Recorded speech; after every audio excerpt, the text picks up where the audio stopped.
I have straight up time to roll. If you're ready, Matt, I'm going to kick this webinar off and introduce Matt Romoser. Thank you for joining us today. My name is Colin Johnson. I'm a fellow field specialist for Iowa State University Extension and Outreach.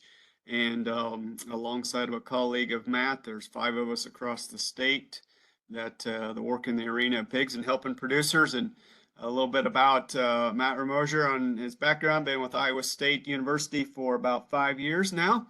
And prior to that time, had been with a genetics supplier and also had earned his bachelor's and master's from Iowa State in the area of breeding and genetics is really one of his specialties, but knowing of all things pork and in the swine industry here in Iowa. But Matt's done a great job in a background and worked with a lot of relationships in regards to group housing systems. And as we approach the topic and many transitions and management considerations to deal with kind of the market drive and regulatory concerns going to Proposition 12, housing standards, Matt's got some data and some great experiences and management approaches to share with you. So I'll turn it over to Matt, and if you have questions during the time, feel free to type into the chat. Matt we can either interject or I will introduce those questions here toward the end of our time together. So thank you, Matt, for taking the time to join us today. Yeah, thanks, Colin. Appreciate the introduction and look forward to sharing some of the work that we've worked on, as well as in collaboration with other groups, as far as looking at Prop 12 management and how we do that, or what are some of the ways we can look at it from a mixing standpoint and group optimization standpoint. Obviously, as we'll touch on a little bit in here, but I think it's no secret, obviously, the cost associated with either remodeling or building to meet Prop 12 compliance certainly adds additional cost to production. So what are some ways that we can try to mitigate some of those costs from optimizing sows and space utilization through production and through on that sow farm? So look forward to visiting with you guys here today.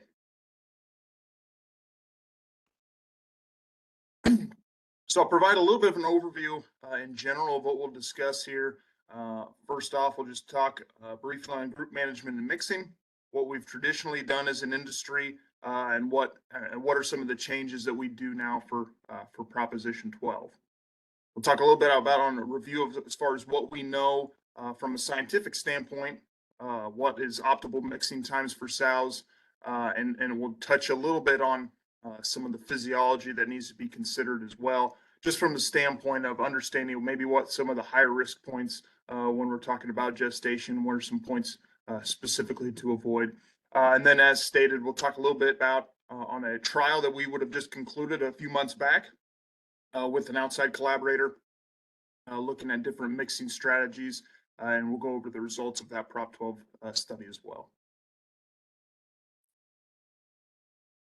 So I won't spend a ton of time going over this, but if there's anyone in the audience that may watch this, we'll touch briefly on some of the Prop 12 requirements. I imagine most folks tuning in probably already aware of this, but to briefly go over, Prop 12 states that all breeding females 6 months and older have to have a minimum of 24 square feet, and they must be able to turn around without coming in contact with their enclosure.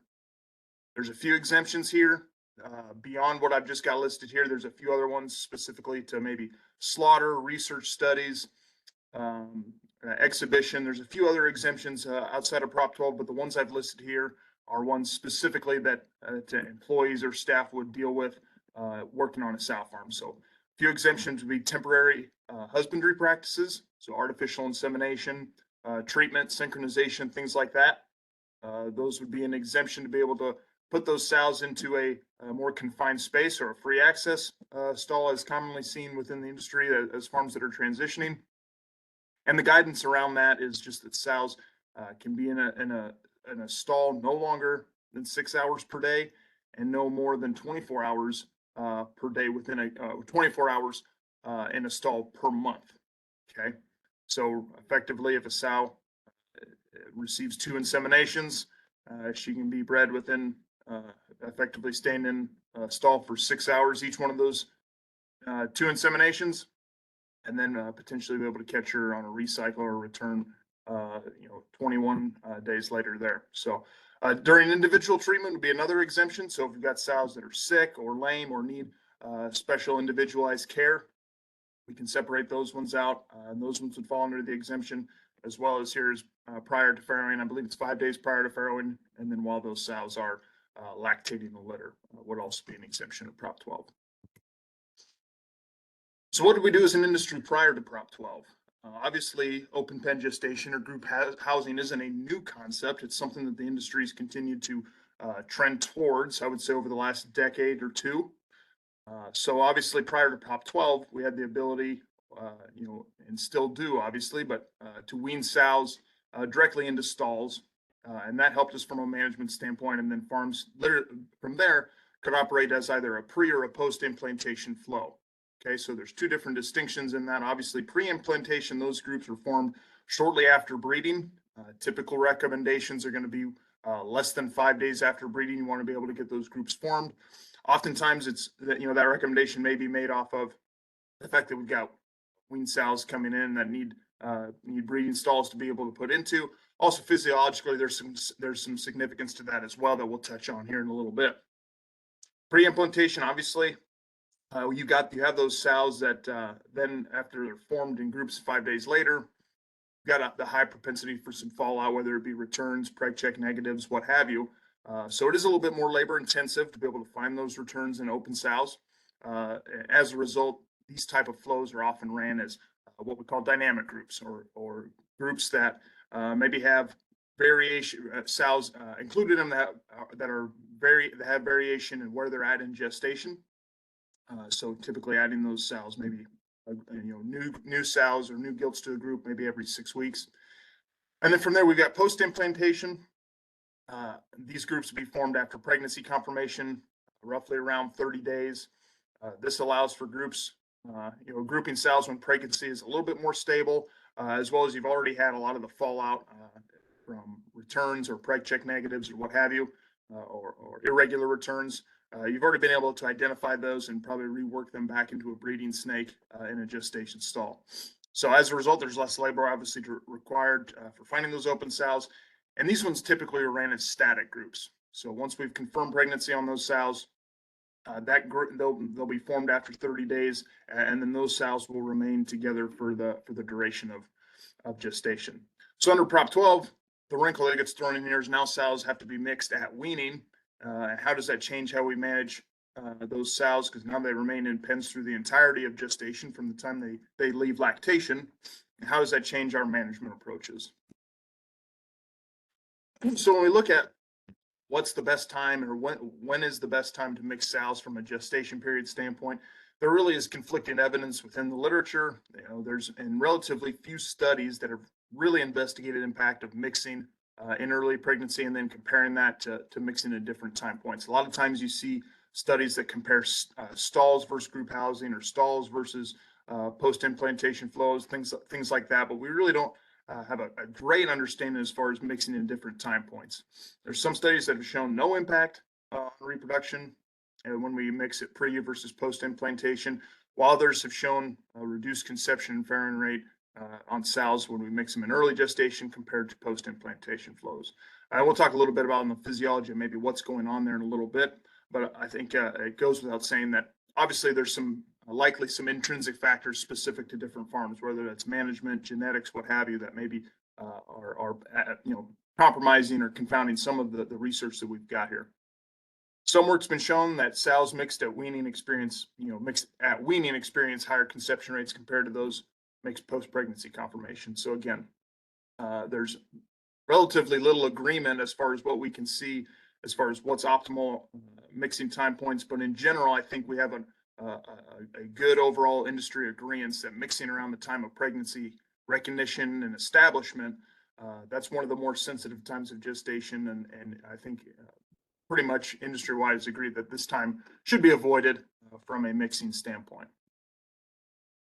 So to talk about really understanding what what's some of the pregnancy establishment milestones that are happening, what are some of the potential risk factors that come along with that when we're considering where are those sows at in relation to their pregnancy and gestation, and then what's the relative risk factor when we're adding stress of adding the effect of stress and mixing into it as well. So we talk about just days from insemination, -5 to 0, or the weaned estrus interval stated here. Obviously, since we have to mix these sows at weaning, this now becomes a contentious point where now those sows are stimulated and are experiencing some sort of stress prior to us ever even inseminating them, right? So during this time, we've got follicle recruitment, sows exhibiting sexual behavior, whether that's mounting other pen mates, looking for a boar, what have you. Typically, sows are going to be maybe a little bit more active or aggressive at this time point. Certainly, we understand just from what's the effect of stress on this. We possibly could stimulate sows, estrus, sows to come into estrus. We know that from a gilt development standpoint, that general mixing stress can sometimes bring a more synchronous return to estrus. Also, is there a possibility in a delay of estrus in those more subordinate sows, or those ones that maybe a younger parity sow got mixed in with a group of older parity sows, or one that weaned with a lower body condition? What's the potential impact of that additional stress on top of maybe a pre-existing condition, and how does that affect her ability to come into heat timely? I think some of those are just questions that we maybe don't know as an industry quite yet. We look at day 0, or classify maybe as at this point where we're breeding those sows or breeding those gilts. We've got ovulation, fertilization going on. Relatively minimal impact we can expect just from the mixing stress. Hopefully by this point, maybe a little bit more social hierarchy has been established. Even still, I think we could still probably expect maybe some silent heat or weak heat, especially if we're talking those subordinate sows or a younger parity sow or a gilt being mixed in. Day 0 to 5. So this would be that time point where we're talking a pre-implantation window.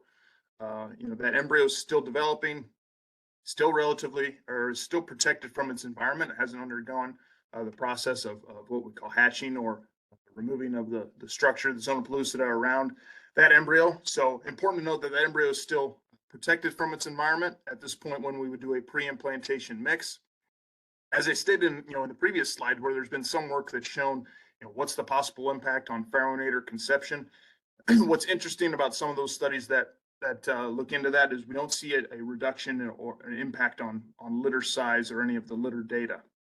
So I think that in this instance plays back to what we know with that embryo still being relatively protected from its environment. We're not doing necessarily anything to impact fertility from a litter size, perspective, but maybe we are impacting that sow's ability to successfully carry on that pregnancy just with that stress at that time point.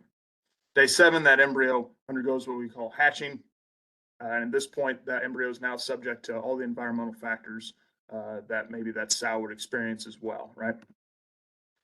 Then we look at different days after insemination, and I think these would be the ones that most folks would recognize as far as maybe the avoid time frames when we're talking about mixing sows and pregnancy recognition. So around day 11 is when a lot of the cascade of events starts to occur with pregnancy recognition. Obviously, it becomes a very complicated crosstalk between the embryo and the sow.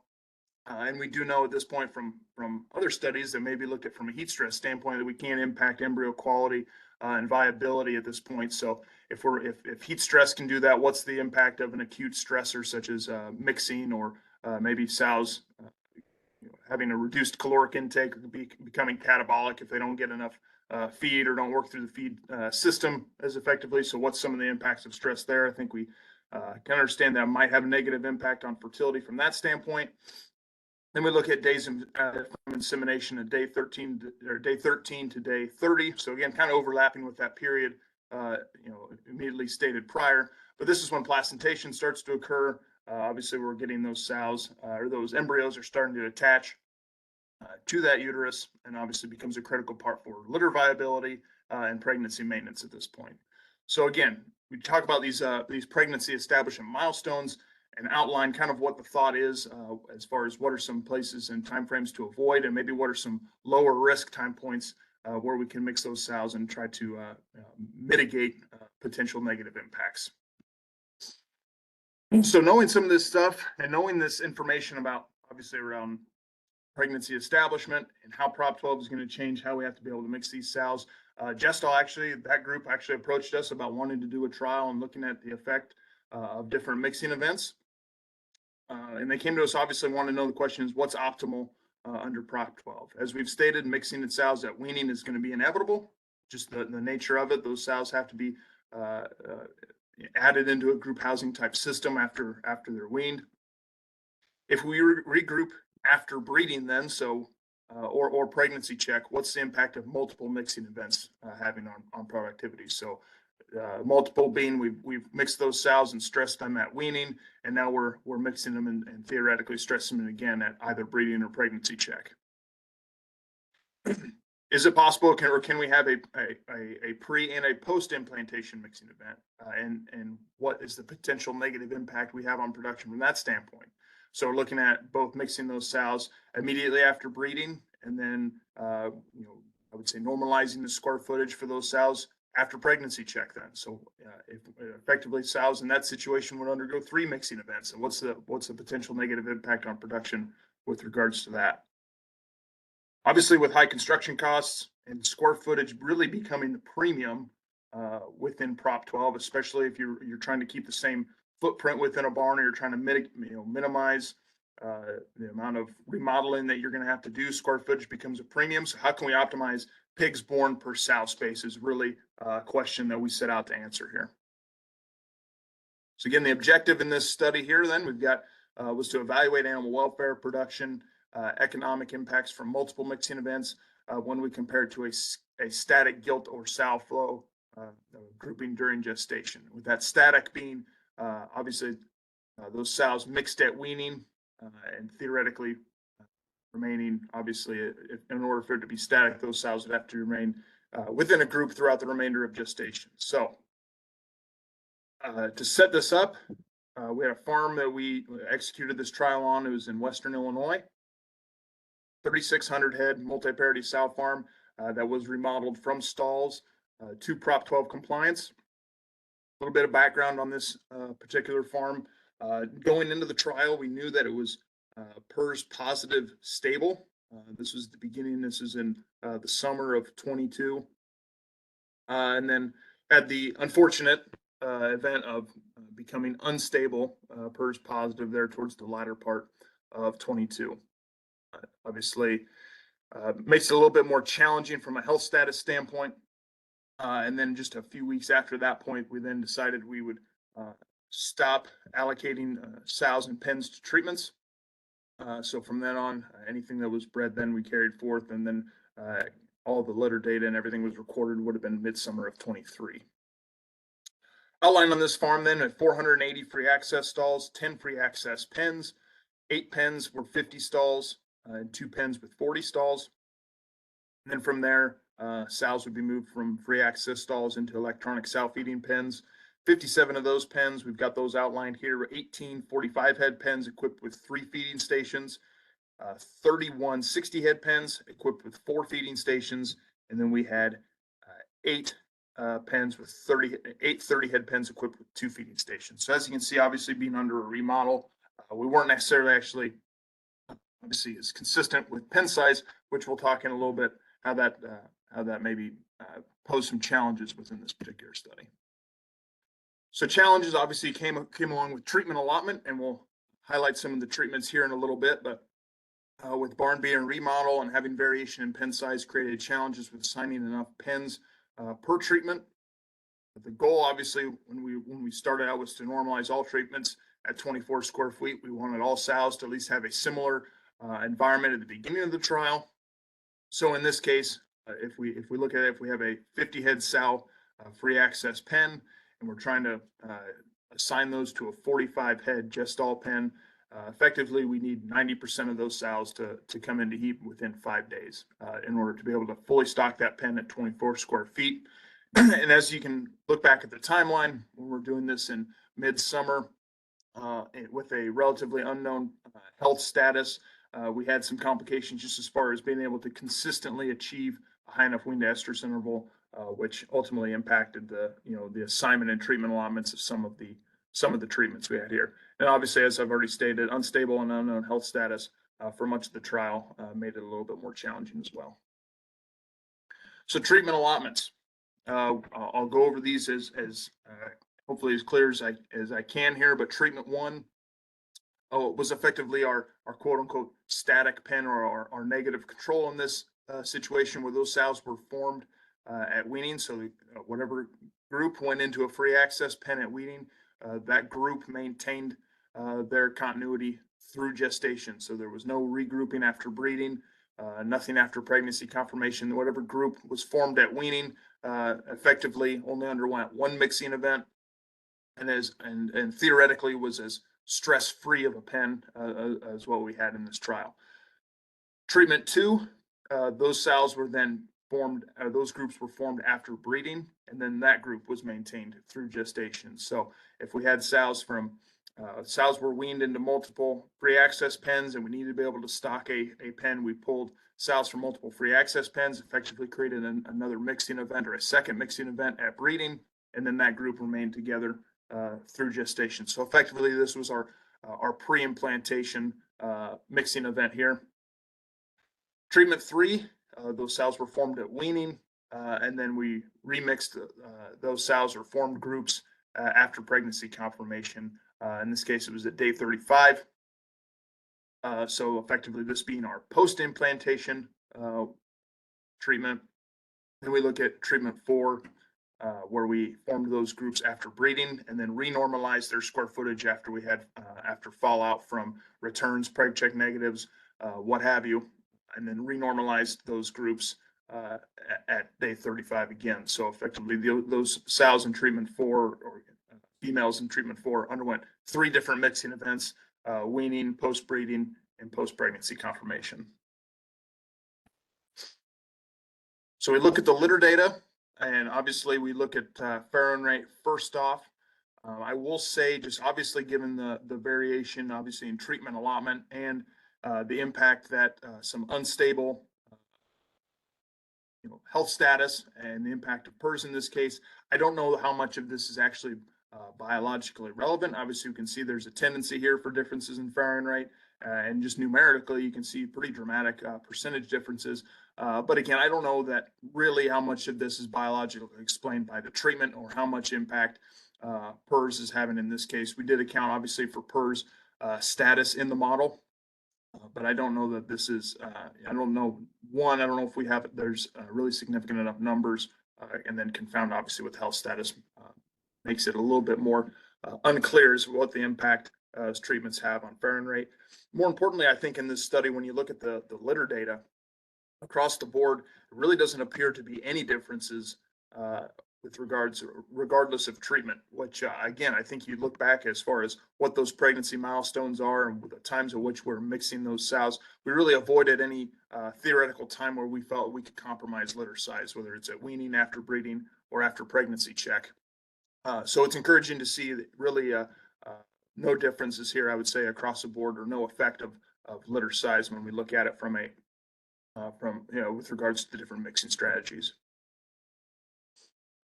So taking the litter data, then we wanted to be able to take that back and see how many pigs were born per sow space.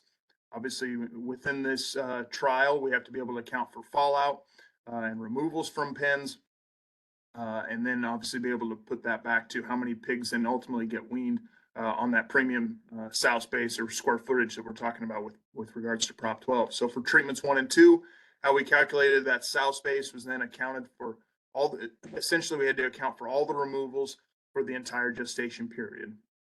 So we took our day 1 inventory when those groups were formed, multiplied that by 24 square feet to be able to get obviously total square foot within that pen, and then divided by that by our day 115 inventory. So their total square foot divided however many sows remained at the end of gestation.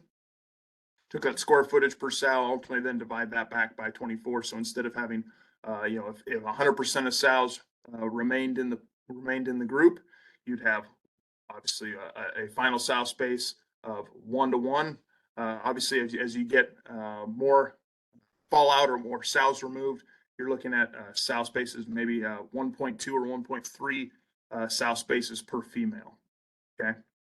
So then we did the same thing there with regards to treatment 3 and 4, where space was adjusted from the post-pregnancy inventory. So we took day 35 inventory, where again, those groups were renormalized back to 24 square feet at that point. Divided that by our ending inventory or day 115 inventory, and then took that and divided that by 24 square feet to get a final sow space there. So really just allowed us, by doing that calculation, allows us to be able to normalize that 24 square feet about 7 weeks or 5 weeks into gestation, and be able to remove or account for the removal rate, whether it be returns or preg check negatives. So then we take that and look at that with regards to litter data. I think there's some important things to point out here, especially when we look at treatments 2 and 4, the ones that had the greatest treatment allotment and the greatest power within this study. We see obviously a pretty dramatic difference there in just pigs born per sow space, with regards, obviously, when we are allowed to normalize that at 24 square feet post-pregnancy check. So we look, obviously, we see over a 2 pig bump in total born per sow space, born alive, and then really no difference there, a tendency for maybe a slight difference when we look at stillborns, but really no difference when we look into just treatments 2 and 4. So pretty significant bump with regards to that. And we look at it from a standpoint of, okay, how do we handle those sows that maybe had a high abortion rate or a high fallout rate in the face of a PRRS challenge. So in doing that, we then took this and removed those outlier pens, or the ones that would have had removal rates. I believe it took it at 2.5 standard deviations outside of the mean. So when we take those extremes of those sows that had a high percentage of those sows removed for abortions, how did that affect pigs per sow space? And it closes the gap a little bit, but here again, you're still looking at really strong, significant differences with over 2 pigs difference here as far as total born and born alive pigs per sow space, and then really no differences there when we look at stillborn and mummified fetuses. So some visuals here, then we look at removals. Obviously, you can see some stark differences here, but looking at treatment 1, 50% of those sows being returns. But when we look at the 5 pens that were assigned to treatment 1, we only had 24 removals to begin with. So 50% return seems like a lot, but when we're talking 12 sows that returned across those groups, probably not as significant as maybe what it looks within this figure here. We look at treatment 2, important that treatment 1 really didn't have any recorded aborts for removals. So obviously treatment 1 was maybe slightly less impacted within the time frame they were at in gestation when PRRS challenge occurred. And we look at treatment 2, obviously negative preg check and returns were the predominant reasons for removals, with abortions followed after that. Treatment 3 was heavily impacted by aborts. Again, smaller sample size. You can see 39 sows removed from treatment 3s, and then return and negative preg checks. Again, the predominant or the secondary and tertiary reasons which they were removed there.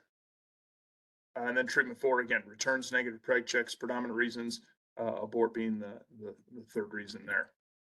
So when we look at it just from a percentage standpoint, again, the total number of removals shown there across the top, where we've got obviously 2 and 4 representing those sows or those groups with the largest number of pen allotments, and coincidentally, obviously, have substantially more removals there. So we look at negative preg check, obviously pretty consistent across the board, a little bit of variation there, but again, some of those smaller groups maybe just didn't have as many returns. We look at return percentage or abort percentage. Again, when the statistical analysis we look at here, it shows that there's some significance. I don't know how much of it is actually biologically explained, or if it's just some noise in within the analysis as far as the PRRS status. When we look at group 1 having 50% returns, 0% of obviously not being impacted by abortions. Obviously, that's probably those are 2 categories there that probably are more explained by some of the variation within the trial, and not necessarily actually results that would be, I would say, that could be biologically explained, right? So then NIP percentage and injury percentage, didn't see any difference there. I think obviously there's something to be looked at, obviously from a welfare standpoint, from an injury percentage, but I think a trial of this design would require substantially more, obviously more allotments to be able to tease out the difference in injury percentage there. So our interpretations and takeaways from this trial. So from these data, we can at least we can assess that 2 mixing events or 3 mixing events in total, but 2 mixing events post breeding did not negatively impact litter size. Regrouping sows post pregnancy check and normalizing to 24 square feet resulted in more pigs born per sow space. And then for treatments 1 and 3, really forming those groups in the beginning, regardless of starting square footage, I think would help us obviously with our allotment numbers, and ultimately I think would help us better understand the biology around mixing stress. Obviously in this particular study, we wanted to be able to normalize and try to control for starting square footage as much as possible. Proved to be a little bit more of a challenge in this particular study. So I think in order to be able to, going forward to do future studies and really understand some of the impact of that, I think you have to be able to maybe be a little bit more flexible with that starting square footage, just so you can get enough treatment allotment in here as well. So obviously want to be able to thank our collaborators who helped us pull this trial together. Obviously Gestall was the group that came to us and were a huge help in being able to execute this trial and with the data collection. And then as well as the farm staff that would have helped execute this trial and do all the day-to-day work and data collection and communication with us. It was a Tri-Oak Farm and now JBS, but certainly appreciate all the folks at the farm staff who helped make that trial possible. With that, I guess I would open up for questions if anyone's got one, and certainly open up so for some friendly discussion there. I leave my contact information here if you need to follow up with anything later, but Colin, I'd hand it off to you and open up for any discussion. Yes, certainly. Feel free, folks, to chime in. That's done a good job of kind of laying out the background for, I mean, just over time, what occurs, mixing points and times in the life of reproduction. What are the considerations going forward, particularly with that? So.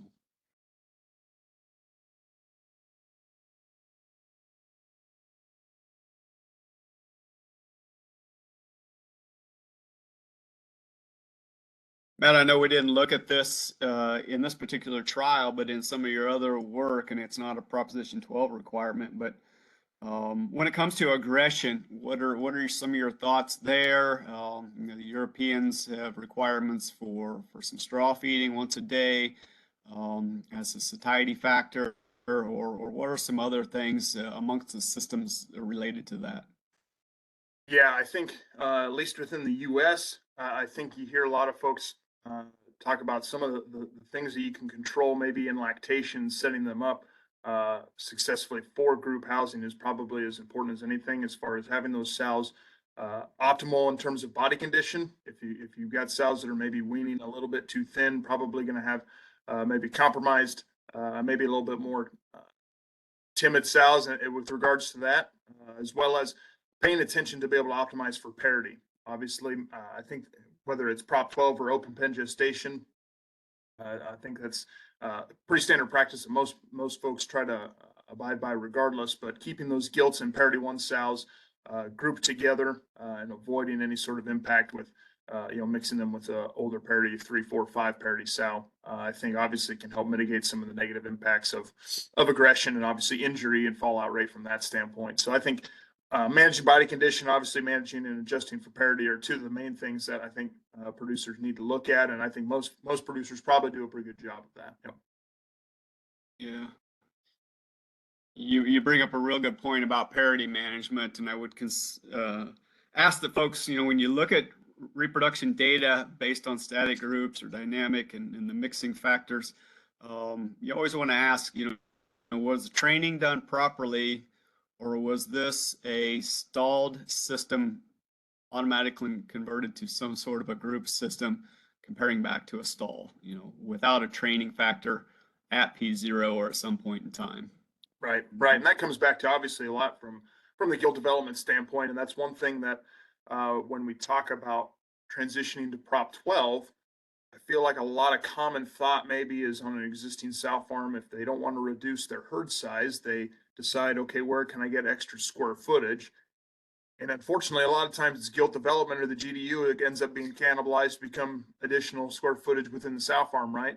So now you miss out on maybe on an opportunity to train those gilts if they need to be accustomed to a free access feeder or an electronic feeder. There needs to be some sort of obviously a training area or pen set up so those gilts can be more familiar, obviously entering into the farm, just so they have a much more seamless transition and less stress on them and less nutritional challenge with regards to that. Obviously, when it comes to breeding, you want to make sure those gilts are not in a catabolic state of nutrition, and we want to make sure they're as fit to breed as possible when we start. Yeah. Yep. Excellent point. Lots of dynamics to consider. Hospital pen management for sure, and other means with this. I'm not seeing much for Chad. I do want to remind folks we do have a whole series. Pork Industry Center has a series of webinars available, cataloged online and recorded, as well as this one will be recorded if you choose to share that with other industry participants and colleagues. And Matt, you're certainly reachable. Your contact information there from an email standpoint is available. Matt's located in Southeast Iowa and gladly available to chat anytime. Even walk you through some scenarios of conversion, share with you his experiences again one-on-one, and even work with you on some data management as needed. Right, Matt? Absolutely. Yeah. So. If there are no, I'm not seeing anything in my chat window. If there's nothing else, I will thank you, Matt. Thank you for those that tuned in online today to visit with us. Thank you, Jackson. Well, have a great day, everyone.